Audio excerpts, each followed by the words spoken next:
नमस्कार, यह आकाशवाणी चंडीगढ़ है। अब आप पंकज धीमान से प्रादेशिक समाचार सुनिए।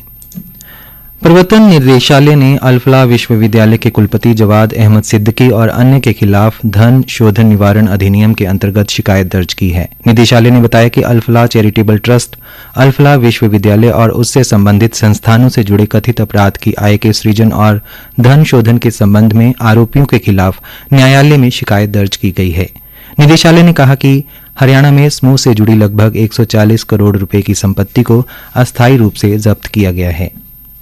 राष्ट्रीय राजधानी क्षेत्र में वायु की खराब गुणवत्ता को देखते हुए वायु गुणवत्ता प्रबंधन आयोग ने तत्काल प्रभाव से ग्रेडेड रिस्पांस एक्शन प्लान यानी ग्रेप के तीसरे चरण को लागू कर दिया है।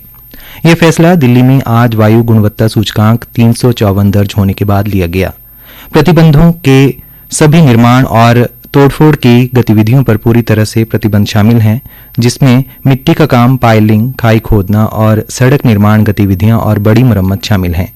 दिल्ली के बाहर पंजीकृत BS4 डीजल से चलने वाले हल्के कमर्शियल वाहनों को भी राष्ट्रीय राजधानी में प्रवेश करने की अनुमति नहीं है, सिवाय उन वाहनों के जो जरूरी सामान ले जा रहे हैं या जरूरी सेवाएं दे रहे हैं। आयोग ने 9 सूत्री कार्य योजना भी साझा की है, जिसे राष्ट्रीय राजधानी क्षेत्र के प्रदूषण नियंत्रण बोर्ड और दिल्ली प्रदूषण नियंत्रण समिति सहित विभिन्न एजेंसियों द्वारा लागू और सुनिश्चित किया जाएगा। हरियाणा के उद्योग एवं वाणिज्य मंत्री राव नरबीर सिंह ने कहा कि देश को विकसित राष्ट्र बनाने में औद्योगिक क्रांति की अहम भूमिका रहेगी। औद्योगिकीकरण से जहां रोजगार के नए अवसर सृजित होंगे, वहीं आर्थिक सशक्तिकरण को भी गति मिलेगी। उन्होंने कहा कि पहलावास और आसपास के गांवों में प्रस्तावित IMT के बनने से क्षेत्र में विकास के नए द्वार खुलेंगे और युवाओं को स्थानीय स्तर पर रोजगार उपलब्ध होगा। उद्योग मंत्री राव नरबीर सिंह रेवाड़ी के गांव खेड़ा आलमपुर में आयोजित कार्यक्रम में स्वतंत्रता सेनानी स्वर्गीय लालचंद यादव की प्रतिमा के अनावरण के अवसर पर बतौर मुख्य अतिथि संबोधित कर रहे थे।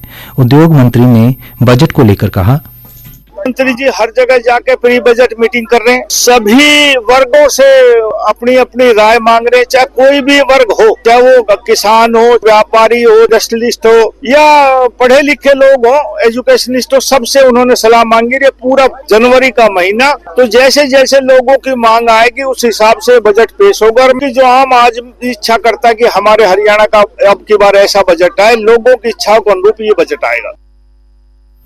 सूचना एवं प्रसारण मंत्रालय ने पत्र सूचना ब्यूरो के अपर महानिदेशक राजेंद्र चौधरी ने कहा कि विकसित भारत जी राम जी कानून विकसित भारत के सपने को पूरा करने और आत्मनिर्भर गांवों के निर्माण की दिशा में एक महत्वपूर्ण कदम है। अंबाला में विकसित भारत राम जी अधिनियम 2025 पर आयोजित वार्तालाप को संबोधित करते हुए श्री राजेंद्र चौधरी ने इस महत्वाकांक्षी पहल के विभिन्न प्रावधानों की विस्तृत जानकारी दी। उन्होंने बताया कि यह कानून रोजगार सृजन को मजबूती देने, बुनियादी सुविधाओं का विस्तार करने और गांवों में आत्मनिर्भरता को बढ़ावा देने के लिए एक ठोस प्रयास है। उन्होंने कहा कि विकसित भारत जी राम जी कानून के तहत रोजगार गारंटी 100 दिनों से बढ़ाकर 125 दिन कर दी गई है। यदि निर्धारित अवधि के भीतर काम उपलब्ध नहीं होता तो मजदूरों को बेरोजगारी भत्ता मिलेगा। मजदूरी का भुगतान 15 दिन के बाद होने पर ब्याज दिया जाएगा। श्री चौधरी ने कहा कि नए कानून के तहत ग्राम पंचायत को सशक्त बनाया गया है और अब गांव की सभाएं स्वयं तय करेंगी कि उनके गांव में कौन से विकास कार्य कराए जाएं। उन्होंने कहा कि विकास से संबंधित निर्णय अब गांव स्तर पर ही लिए जाएंगे। हरियाणा के खेल राज्य मंत्री गौरव गौतम ने कल पलवल में ईश्वर नगर से किठवाड़ी पुल तक 91 लाख रुपए की लागत से रेडीमिक्स कंक्रीट सड़क के निर्माण कार्य का शुभारंभ किया। खेल राज्य मंत्री गौरव गौतम ने कहा कि सड़क का निर्माण होने से लाइन पार के लोगों को आवागमन में सुविधा होगी। श्री गौरव गौतम ने कहा, कभी 35-40 साल से अलीगढ़ रोड पे पानी भरा रह रहा था, कोई इसके तुम देने वाला नहीं था। अलीगढ़ का रोड भी पानी मुक्त गया है। अभी भी लाइन पार के इलाकों में 1 से लेकर 10 वार्ड का काम चल रहा है। लाइन पार के इलाके के हर बूंद-बूंद सुविधा देने के लिए संकल्पित है। केंद्र सरकार ने 2024-25 के दौरान किसानों की खेती की जरूरतों को समय पर पूरा करने के लिए रिकॉर्ड मात्रा में खाद की उपलब्धता सुनिश्चित की है। रसायन और उर्वरक मंत्रालय ने बताया कि खाद की लगभग 152 करोड़ 50 लाख बोरियों की अनुमानित जरूरत के मुकाबले सरकार ने कुल 176 करोड़ 79 लाख बोरियों की उपलब्धता सुनिश्चित की है।